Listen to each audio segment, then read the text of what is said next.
And first off, take Saber-Tooth Tiger, swing her fangs back, her sabers, then push her legs up, take her back legs, snap them in there, and then swing her tail over.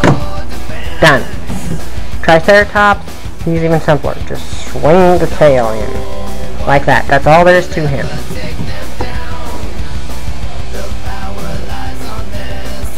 Pterodactyl, fold her arms in, pop her feet off. She's done. Tyrannosaurus, pop his legs up. Now, here's something. You can either choose to pop them all the way up here, or pop them out one more, like that. I prefer it like that because it looks more like the real thing when you put it all together. Honestly, that's really all you do with this guy. I mean, there's not much more to it. You can move his tail up, but I don't really see a point in doing so in this form. Lastly, Mastodon. Do the most with him. You pop his head off, like so. Swing his legs up like so. Then you take the entire thing and pull him apart like so. And then you have him like that. You move his hands up like so. Like that, and then you take the cannons, these little doohickeys, and you just pop them right into place like so. Now here's the thing. Instructions say you are supposed to take the arms off, put them on the reverse, so you don't see this here. Personally, I don't see any point in doing that, because the only time you're probably going to have them in this mode is to do the screen accurate transformation into the Dino Megazord. Other than that, you're probably not going to use this mode too much. Okay. Now first off, take T-Rex here, the Tyrannosaurus. Pop these guys into place. Well, actually, hold on. Yeah, I got them. Pop them into place like thusly. Like so. Then, take Mastodon here.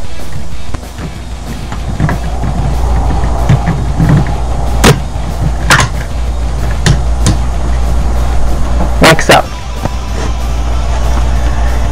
Then you take the Mastodon's head, pull out this little thing right here, and you tap it into this little plug in his chest. Like so. Simple. Then you take Pteranodon. See there's these two little tabs right there. Take them, snap them into place back there, and there you have the Dino Megazord in its tank mode. I think in Super Sentai Zoo Ranger, this was known as Dino Tanker. Anyway. And, you know, that's Dino Tanker right there. Not much you can do. He doesn't roll because there's no wheels. You can basically just move the arms. That's it. Okay, now let's go to Megazord mode. This is where it's a Megazord sequence initiated. And then the Pteranodon comes off. You just do that. Simple. You pop the cannons off here. Two little paths in right here. I never understood why they put cannons on the Megazord. Take this, pop it up. Simple. Then you pop the Mastodon's head off. Then whip out the arm. Once again, if you decide to be all accurate to the directions and flip these around, you have to pop them back off and flip them back around again. That's all there is to it. Then you pop down like that.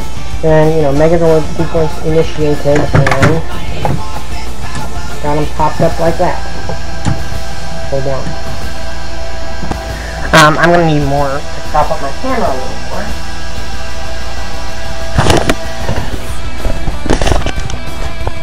Yeah, that's better. Okay, then last but not least, or not last actually, yeah. Open the chest cavity here, like so. Then you just pop the head down in there. It sometimes does not like to work like, but there. Hunky dory. And then you take Pteranodon, just pop her in place, like thusly. Yeah, there we go. And last but not least, we have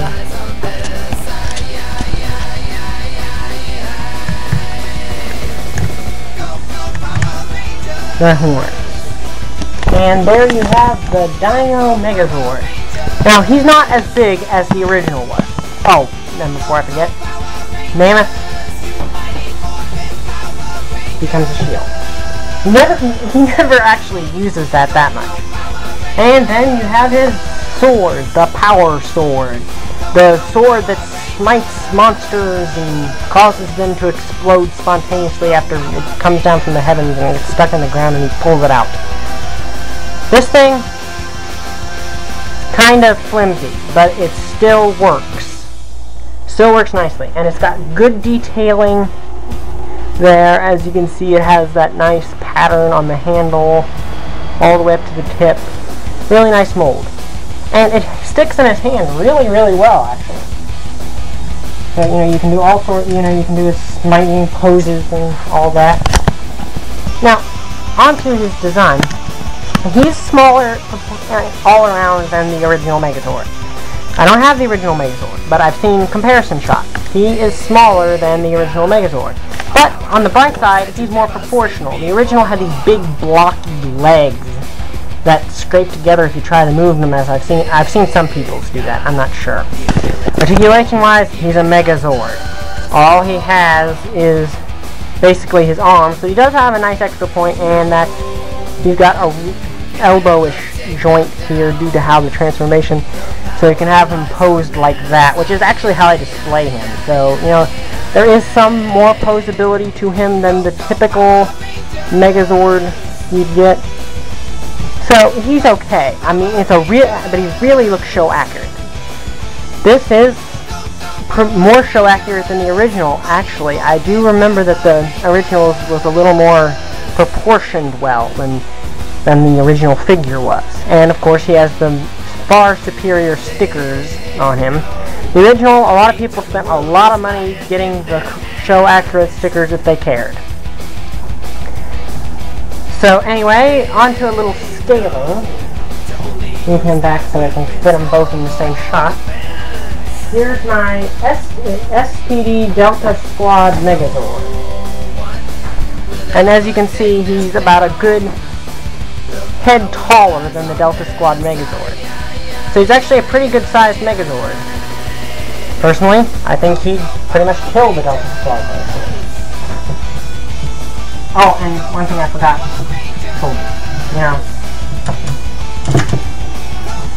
Then you fall down and explodes violently off screen. Of course, in the real show, Megazords never actually destroyed each other really, unless it was an evil Megazord. And we have next the Ninja Storm Megazord, who actually is roughly the same height, but it's wider. But still, I think the Dino Megazord looks a lot more menacing and well put together. But that's just me. If you prefer the Ninja Megazord, that's just that's fine. But that's my review of the Dino Megazord. Do I recommend it? If you're a fan of Power Rangers, yes, buy it. It goes for around 26 bucks, and this is one of the few Megazords that I actually think is worth more than what they charge. I think this thing is more like, probably a 30, or, well, probably more than 30, 35 maybe, worth.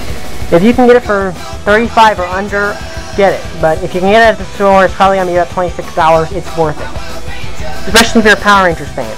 Now, one thing I wonder though, and a lot of people apparently wonder also, will they release the Dragon Zord with this? I can also say I hope so, because though I don't have the Dragon Zord, I know from other people's reviews it doesn't fit on this big boy.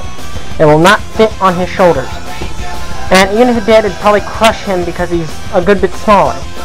That said, I do believe he would probably fit in the original Titanus, because he's smaller than the original Megazord, so he'll probably fit in the original Titanus. But overall, I say excellent buy. I'm glad I bought him, and I really hope you buy him too.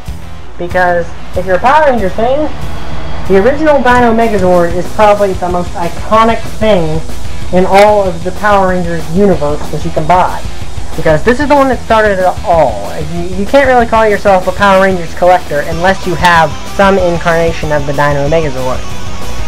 That said, I seriously hope they release the Dragon Zord, because as cool as this thing looks, it looks a lot cooler with the Dragon Zord. Anyway, that's been a review. I hope you enjoyed it. See you next time.